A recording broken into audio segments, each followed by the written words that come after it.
Female disciple की इस episode की शुरुआत वहीं से होती है जहां से पिछला एपिसोड खत्म हुआ था। पिछले एपिसोड के एंड में देखा था यहाँ पे उसने एंड में बुढ़ाऊ की बैंड तो बजा दी थी सामने से। उसके बाद उसके पीछे आता है, मतलब उसके पास आता है, उसके छाती पे टांग रखता है और कहता है बोल भाई एंड में तू क्या बकवास यहाँ पे कर रहा था। जो सुनते सामने से कहते भाई मानना पड़ेगा, तू बहुत स्ट्रॉन्ग है भाई, तू लौंडे तू बहुत ज़्यादा स्ट्रॉन्ग है और तेजे से बंदे की भाई तलाश थी। इतने लंबे समय से अपनी कल्टिवेशन की प्रैक्टिस यहाँ पे कर रहा था, लेकिन अपना जो पावर ना अपनी इस पावर पे आके अटक गया। इसके अलावा मैं इसके आगे यहाँ पे जा ही नहीं पा रहा था क्योंकि भाई मुझे कोई यहाँ पे सुटेबल कॉल ड्रोन यहाँ पे मिल ही नहीं था, यानी ऐसा बंदा जिसको रिफाइन करके उसका पावर ऑब्जर्व करके अपनी पावर यहाँ पे इंक्रीज कर सकूं। लेकिन आज मुझे यहाँ पे मिल चुका है।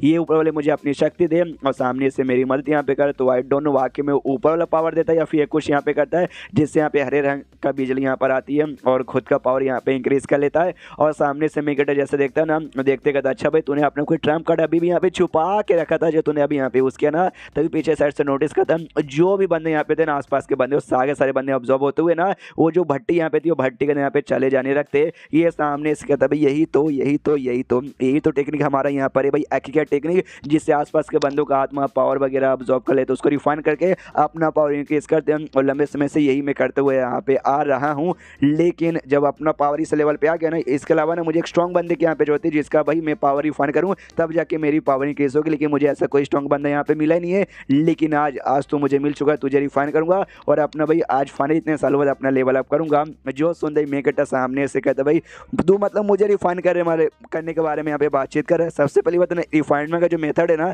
ये बहुत कम लोग को मालूम है, तुझे इतना मालूम है जिससे मानना पड़ेगा तू बाकियों से ज़्यादा नॉलेजेबल तो है। लेकिन भले तू ज़्यादा नॉलेजेबल है, लेकिन भाई तू है तो नल्ला, मेरे सामने टिक नहीं पाएगा। या मेरे जैसा इतना प्यारा, मैं इतना जैसा स्वीट आदमी हुए तेरे जैसे फालतू से टेक्निक से रिफाइन हो जाएगा बिल्कुल भी ना। अगर तुझे मतलब मुझे वाकई में रिफाइन करना है ना, तो एक काम यहाँ पे कर सकता है, मैं एक टेक्निक यहाँ पे यूज़ करता हूँ, उससे तू यहाँ पे सहल है, उसके बाद से तू आराम से यहाँ पे कर सकता है। तो अपना कोई टेक्निक यहाँ पे यूज़ करता है जिससे एनर्जी से बना हुआ एक कोई शार्क या फिर दोनों कोई अजीब सा जानवर नीचे से आता है, और नीचे से आते ही वो जो बुढ़ाऊ यहाँ पर है ना, उस बुढ़ाऊ को भाई अपने मुंह में ऐसा खा लेता है और जैसे खाता है बुढ़ाऊ यहाँ पे बेहोश। और बुढ़ाऊ की जैसे यहाँ पे आँख खोलती है ना, खुद को काफ़ी अजीब से जगह पे पाता है, काला काला हर जगह है और इसका भी हाथ है ना यहाँ पे रेड रंग के यहाँ पे चैनों से बंधे पड़े हैं। ये भी कन्फ्यूज कि भाई हम कहाँ गए। मेन कैरेक्टर इसके सामने बैठा था और कहता है बुढ़ाऊ जी आप यहाँ पे होश में आ गए ना, या लगता है वाकई में यहाँ पे होश में आ गए। देखो भाई आपकी कितनी बैंड बज गई, आपके पास चैन की एबिलिटी, आप सबसे मतलब उस चैन से सबको चैन से बंद कर देते हैं। आज मैंने आपको बंद किया, आपको कैसा यहाँ पे लग रहा है। जो सुने सामने से बुढ़ाऊ कहता है साले भाई तू मेरे साथ यहाँ पे क्या करना चाहता है, तुझे मालूम भी है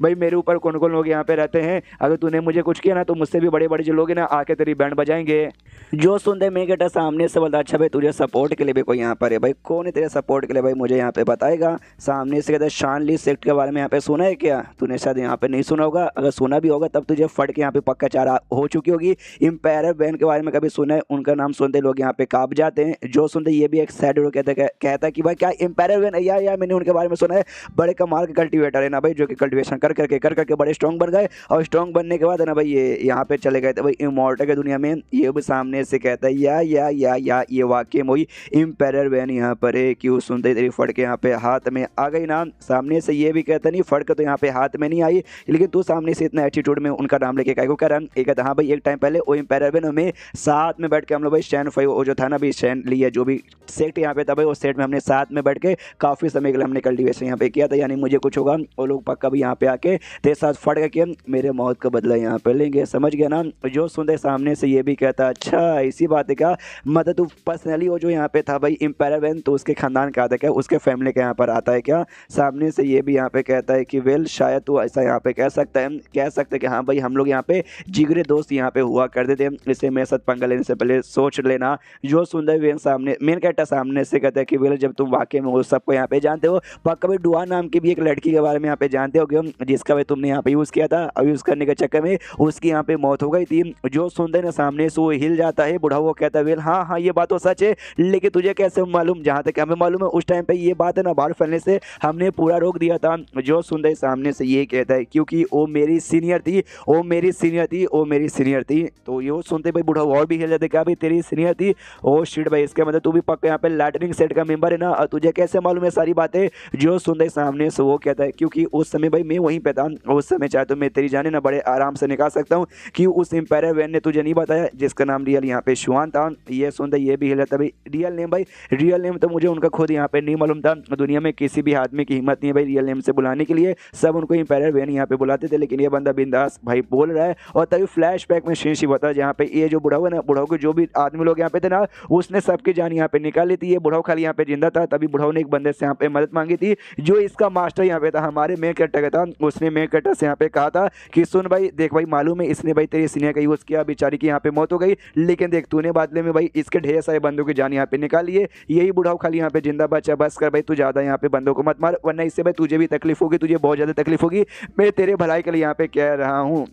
जो सुनते मेन कैरेक्टर कहता है ओके ठीक है मास्टर भाई सामने से, लेकिन अगली बार जैसे मैंने देखा ना, मिलिटरी आपकी बात भी यहाँ पे नहीं सुनूंगा और इस कमीने के यहाँ पे जी का मतलब जान निकाल लूंगा। जो सुनते वो भी कहता है उसका मास्टर डोंट वरी, इसको मैं ऐसे जगह पे भेजूंगा ना कि वापस थे ना इसकी मुलाकात के साथ यहाँ पे ना हो। ये पुरानी बात ही अब आते करेंटली, जहाँ पे अभी बुढ़ाऊ को याद आता है कि हाँ भाई वही गुस्सा भाई जो कि उस समय तेरी आंखों में दिखा था, वो गुस्सा भी मुझे तेरी आंखों में यहाँ पे दिखा दे रहा है। लेकिन ऐसे कैसे भाई, ऐसे कैसे, तू अभी भी सही सलामत है, तू तो पहले से भी ज्यादा यहाँ पे स्ट्रॉन्ग बन गया, यार प्लीज मुझे यहाँ पे मत मार, मुझे यहाँ पे छोड़ दे। सामने से मैं कट्टा बोलता नहीं, तुझे अगर याद होगा मैंने कहा भी था उस समय अपने मास्टर से भी या तुझसे भी कि अगली बार अगर मुलाकात बाई चांस गलती से भी हो जाएगी ना, मैं कुछ भी सोचूंगा समझूंगा नहीं। अभी मेरे मास्टर यहाँ पे होते अब मुझे रोकने की भी कोशिश कर देना, तो भी तेरी जान में निकालता और निकालूंगा, अभी भी तेरी जान यहाँ पे निकालूंगा। और हाँ, उसकी जान यहाँ पे निकाल लेता है, उस बुढ़ाऊ की जान जैसे यहाँ पे निकालता है, निकालते इसके जो भी सीनियर था ना उसको याद कर दो, कहते कि सीनियर भाई आपका जो बदला ना आज कम्प्लीटली यहाँ पे पूरा हो गया। उसके बाद यहाँ पे शीन शिव होता है, अगले दिन उसको खत्म होता कम के मतलब खत्म करके शायद सारे बंदों को मार के आए, दोनों बाकी बंदों को क्या हुआ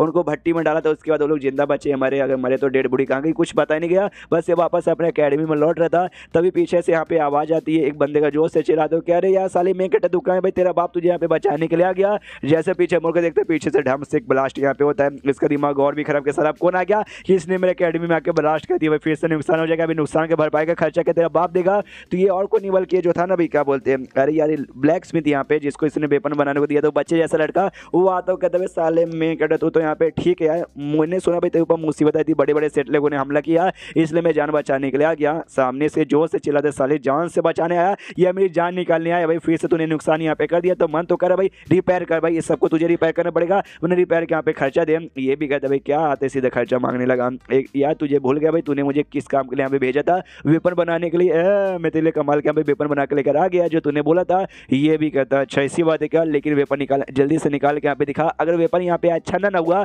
देख ले मैं तुझे छोड़ूंगा नहीं। तो ये वेपन निकालता हूँ, कहते ले भाई वेपन यहाँ पे चेक कर ले, अगर वेपन यहाँ पे ठीक ना निकला तो वेपन उठा के भाई मेरे पिछवाड़े में डाल देना। और हाँ, इसने वाकई में यही लाइन कहा था, ये लाइन मैंने ऐड नहीं किया, एंड देन ये चैप्टर यहीं पे खत्म हो जाता है। तो चैप्टर खत्म तो वीडियो भी खत्म, तो मिलता है अगले किसी वीडियो में, जब तक के लिए बाय बाय।